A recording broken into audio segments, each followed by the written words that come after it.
What's going on, guys? Welcome back to WWE Network and Show, where I, Graham G.S. Matthews, break down all the original content I watch on the WWE Network and on Peacock. And today we're talking the February 25th, 2023 edition of the SmackDown LowDown. Jackie Redmond, Matt Camp in the studio, breaking down Friday's show.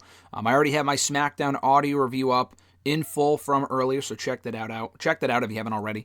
It wasn't the most newsworthy show. It was decent overall. The Bloodline stuff continues to carry the blue brand, as it usually does. To open up this episode, they did something a bit different by having Jackie and Matt throw it to Megan Morant backstage, talking about what happened on SmackDown, the vibe around the Bloodline stuff being bizarre right now in her words. She recaps the rest of the night. They preview the guests coming up on the show. So they've done something similar to this in the past where they throw it to Megan.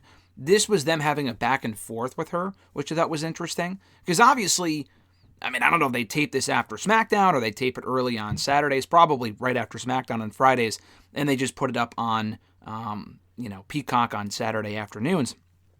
But I thought that was an interesting approach. Didn't make the show any better or worse, but I thought it was at least they're trying something different, if nothing else. So they do recap the Kofi Kingston LA Knight match. That was a win for Kofi Kingston. Why, I have no fucking clue. I wasn't a fan of that outcome. Although I love Kofi, wasn't a fan of that outcome. Speaking of Kofi, he and Xavier were very entertaining backstage during this interview with Megan Morant.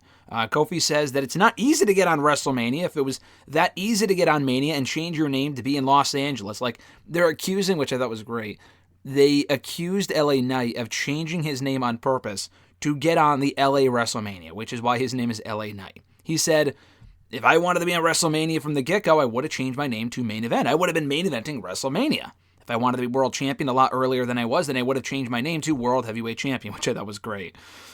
Xavier Woods says that he and Kofi, what does deserve even mean? He says, Kofi worked his ass off and deserved that title opportunity, that main event at WrestleMania. Didn't get the main event, but it was a main event, I guess. Middle of the card match at WrestleMania 35. He deserved it, and he got it. Xavier's been on the main roster now for almost 10 years, actually, which is crazy to think about. 10 years this November, and has yet to get, in his own words, which I guess is true, he is a former King of the Ring winner, which is great, but he has yet to get a one-on-one opportunity for a championship. He has been in tournaments for like number one contenders matches, I think, for the Intercontinental Championship maybe. I know he was in a United States Championship tournament to crown a new U.S. champion years ago. But I don't think he's ever gotten a one-on-one opportunity for a singles title. Which, didn't he face John Cena years ago for the United States Championship on Raw?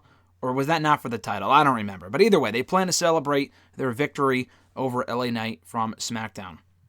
Back in the studio, they recap the six-man tag team match that saw Imperium best Braun Strowman, Ricochet, and Madcap Moss in six-man tag team action, as well as the aftermath that saw Drew McIntyre watch the Imperium match, get beat up by Viking Raiders, get saved by Sheamus, saved by Braun, and Ricochet as well. They throw it to Drew McIntyre in the back with Megan Morant, and Drew simply says, I want Gunther, and I want the Intercontinental Championship at WrestleMania. Simply put, there it is. So he says at WrestleMania, he didn't just say, I want Gunther in the Intercontinental Championship. If they do Gunther and Drew one-on-one, which, you could do this and it's fine, a one-on-one match on SmackDown and then do the triple threat at WrestleMania, Sheamus has got to be involved in some form or fashion. Honestly, if there's a choice between Drew and maybe they do it on separate nights, I don't see that happening, but if there's a choice between Gunther and Drew, which is the fresher match, I get it, or Gunther and Sheamus, I'm going Gunther and Sheamus. The story is there. Excuse me. The story is there with Sheamus finally beating Gunther to win the Intercontinental Championship. In an ideal world, they would do the triple threat. I think they will. Otherwise, I'm not really sure why they wasted time with Sheamus and Drew teaming for so long now, for a few months. Just have them be in the triple threat together. He didn't mention Sheamus here. Why would he? But I thought that was interesting. So he threw out the official challenge here for Gunther and the Intercontinental Championship at WrestleMania. They also replay the Charlotte Flair, Dominic Mysterio, Rhea Ripley face-off from SmackDown, which didn't really see much of a face-off from Rhea and Charlotte at all. It was very short-lived, but the Dominic-Charlotte exchange was entertaining.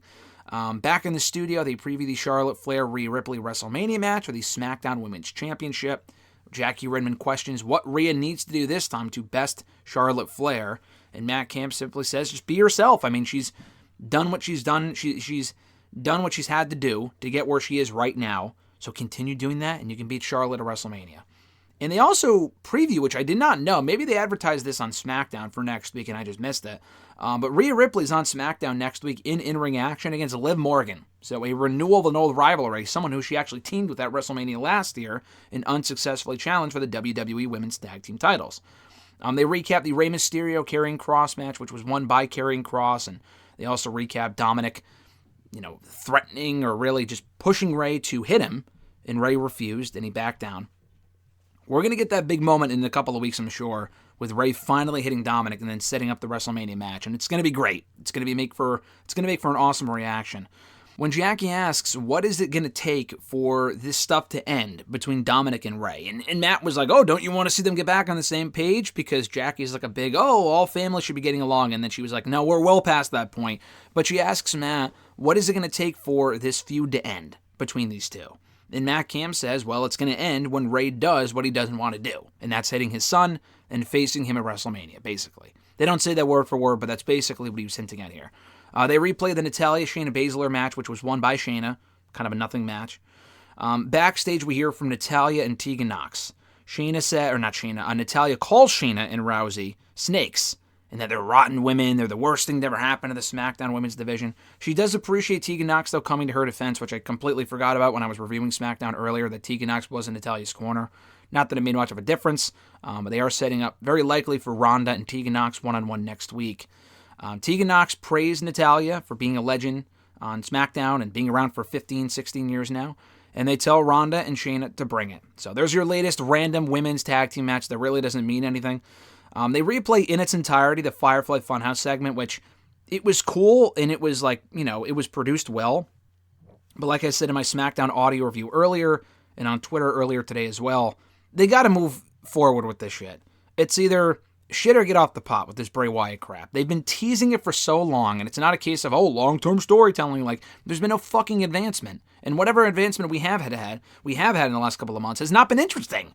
It has not been interesting. It's not compelling when we're getting the same shit every fucking week, and it doesn't appear there's a clear payoff in mind. And maybe there is. Maybe we will get a payoff. Maybe the payoff will be cool. Maybe we're leading to a Wyatt 6 faction after all. That's very possible. The problem, though, is that we haven't had anything for so long now, it's impossible for me to care. I really don't give a shit.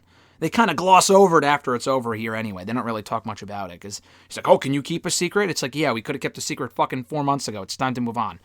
Anyway, they replay the final segment with Sami Zayn, Jimmy Uso, Jey Uso. Great segment there. And Matt Cam kind of breaks down the bloodline drama and what has to happen, what could happen going forward, blah, blah, blah. They preview Roman Reigns returning to SmackDown next week, which I'm looking forward to deal with Jey Uso. So with all that being said, this was a pretty standard edition of the SmackDown LowDown. We got an elongated interview from the New Day, which was great. The Drew stuff literally lasted 20 seconds, but not even 15 seconds. Probably less than that, actually. He said 5 words. But, kind of making it official that he wants going through WrestleMania. The Natalya Tegan stuff was pretty inconsequential, but I love Tegan, so I can't complain about getting her on the show. So pretty decent edition here of SmackDown LowDown. Thank you guys for checking out the reviews. As always, I appreciate it. Be sure to like the video, drop a comment, share the video, and subscribe to the channel for more daily content, and hitting the bell button to be notified every time a new video goes up. Have an awesome one, guys. Enjoy your weekend. I'm Graham G.S. Matthews, and I'll catch your ass down the road.